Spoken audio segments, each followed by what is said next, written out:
تو پھر جو ہے وہ اس صورتحال کا بین الاقوامی قوانین اور اصولوں کے مطابق جواب دیا جائے گا۔ یہ اس وقت کی یہ جو صورتحال ہے سعودی عربیہ اور یہ جو دیگر ممالک ہیں وہاں پر حملوں کی، البتہ یہ بات ضرور ہے کہ یہ جو کارروائی ہے اس وقت ایران کی، اور خاص طور پر جب عرب ممالک کی طرف سے فضائی حدود کی خلاف ورزی نہیں کی گئی تھی، اس نے یہ جو تنازع ہے اس کو ایک سنگین رخ دے دیا ہے، کیونکہ جو ایران ہے اس نے ان میزائل اٹیک سے پہلے اس بات کا اظہار کیا تھا کہ امریکہ پر اگر اسرائیل اور ایران کی طرف سے اٹیک کیا گیا تو ایران ریجن میں موجود تمام جو امریکی ٹھکانے ہیں ان کو نشانہ بنائے گا۔ ایران کی اس دھمکی کے سامنے آنے کے بعد ریجن کے تمام ممالک نے اپنی زمینی اور فضائی حدود استعمال کرنے پر پابندی عائد کر دی امریکہ پر، جس کی بنیاد پر امریکہ نے پہلے U S S Abraham Lincoln اور بعد ازاں یو ایس ایس جرالڈ فورڈ کو بحیرہ عرب میں تعینات کیا، اور اس کے ساتھ اس نے کیریئر سٹرائک گروپس بھی یہاں پر تعینات کیے۔ اور آج جو فضائی کارروائی کی گئی ہے اس میں متحدہ عرب امارات، قطر، بحرین، سعودی عربیہ،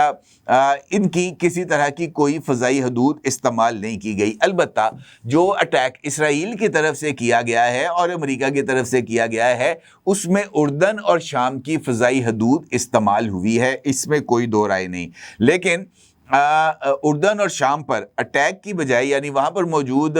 جو امپورٹنٹ سب سے بڑی ایئر بیس جہاں پر امریکہ کے 150 طیارے موجود ہیں وہ تو مفاد السلطی ایئر بیس ہے اردن کی، وہاں پر میزائل فائر کرنا چاہیے تھا لیکن وہاں پر میزائل فائر نہیں ہوا۔ البتہ اس وقت جو سچویشن ہے وہ یہ ہے کہ امریکہ کی طرف سے ایرانی بحریہ کو نشانہ بنانے کا اعلان سامنے آیا ہے۔ امریکن پریزیڈنٹ ڈونلڈ ٹرمپ نے اس بات کا اظہار کیا ہے کہ ایران کے جوہری پروگرام، ایران کے میزائل پروگرام، ایران کے یورینیم، ایران کی میزائل جو سائٹس ہیں جہاں پر میزائلز کو جمع کیا گیا ہے، اس کے ساتھ ساتھ اب یہ جو کارروائی ہوگی ایران کے خلاف اس میں ایرانی بحریہ کا مکمل خاتمہ بھی امریکن پریزیڈنٹ ڈونلڈ ٹرمپ نے اس کو ایجنڈے پر رکھ لیا ہے۔ اسی طریقے سے ایران کے جو رہبر اعلیٰ ہیں جناب آیت اللہ خمینئی، ان کے دفتر اور گھر کے اوپر جو اٹیک ہے وہ کیا گیا، اس کے ساتھ ساتھ کرامشاہ، قم، اصفہان، تبریز، کرج اور جنوبی علاقے کنارک میں ایرانی بحریہ کی تنصیبات سمیت جو فوجی مقامات ہیں اس کو امریکی اور اسرائیلی حملوں میں نشانہ بنایا گیا۔ کرد علاقے کے ایک چھوٹے شہر کامیاران سے موصولہ ویڈیو میں دیکھا گیا ہے کہ پاسداران انقلاب کا ایک چھوٹے شہر میں موجود اڈے کو بھی نشانہ بنایا گیا ہے۔ اور اس کے ساتھ ساتھ امریکہ نے ایرانی شہریوں کے لیے انتباہ جاری کیا ہے کہ وہ اپنے گھروں میں موجود رہیں، گھروں سے باہر بالکل نہ نکلیں، اپنے جو سفر ہے دیگر شہروں کا یا شہر کے اندر اس کو جو ہے وہ ترک کر دیں تاکہ وہ جو ہے وہ محفوظ رہ سکیں۔ ان کا یہ کہنا ہے کہ اس وقت ہنگامی صورتحال ہے، لہٰذا اس صورتحال میں یہ جو ہے نا وہ محفوظ رہنا چاہیے تمام شہریوں کو۔ اس وقت پاسداران انقلاب نے میزائل اور ڈرون حملے جاری رکھنے کا اعلان کیا ہے، اور پاسداران انقلاب نے قطر، متحدہ عرب امارات میں امریکی اڈوں پر میزائل اور ڈرون حملوں کی تصدیق کی ہے۔ پاسداران انقلاب کا یہ کہنا ہے کہ یہ جو ڈرون حملے کیے گئے ہیں قطر، متحدہ عرب امارات اور دیگر اڈوں پر، یہاں پر